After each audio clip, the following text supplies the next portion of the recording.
Hi! Good evening, teen housemates!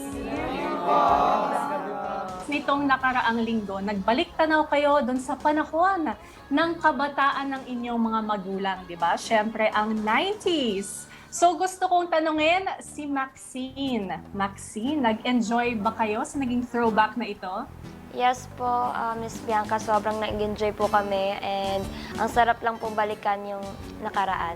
Salamat, Maxine, at congratulations sa pagiging head of household sa linggong ito. At dahil dyan, yes, ligtas ka sa nominasyon ngayong gabi.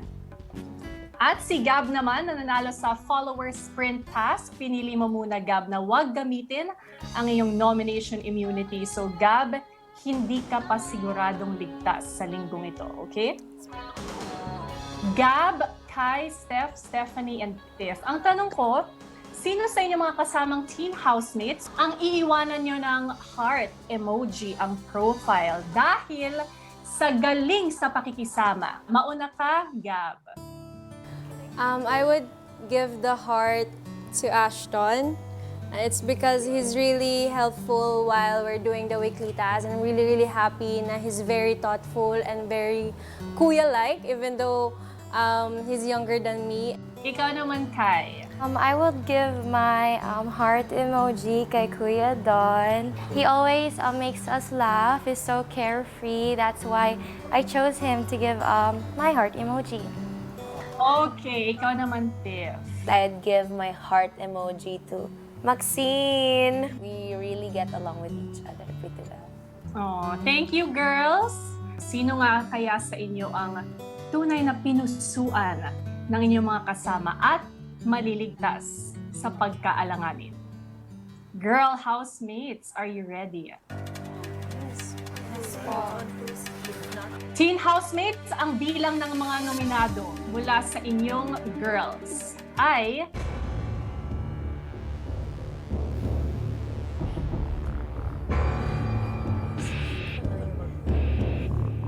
3.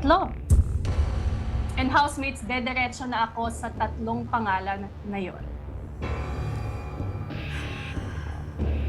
May kailangan ka pang patunayan sa iyong mga kasama, kaya ikaw ay nalagay sa alanganin sa linggong ito.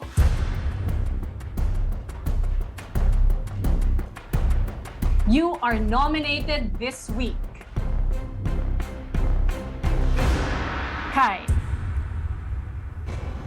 Kai, sino kaya ang kasama mo sa listahan ng mga nominado? Kailangan mo pang pagbutihin ang iyong pakikisama sa kapwa mong housemates dahil ikaw ay malalagay sa alanganin sa linggong ito.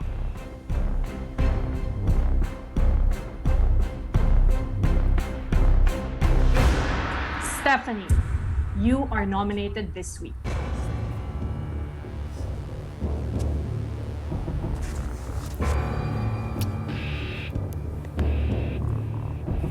Dalawa na ang napangalanan, may isa pa. At mukhang kailangan mo pang doblehin ang kasipagan pagdating sa mga tasks dahil ikaw din ay malalagay sa alanganin sa linggong ito.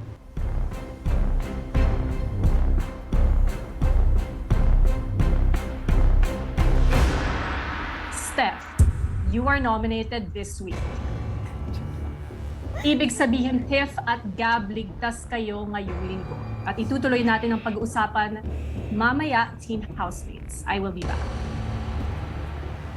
Sino naman kaya ang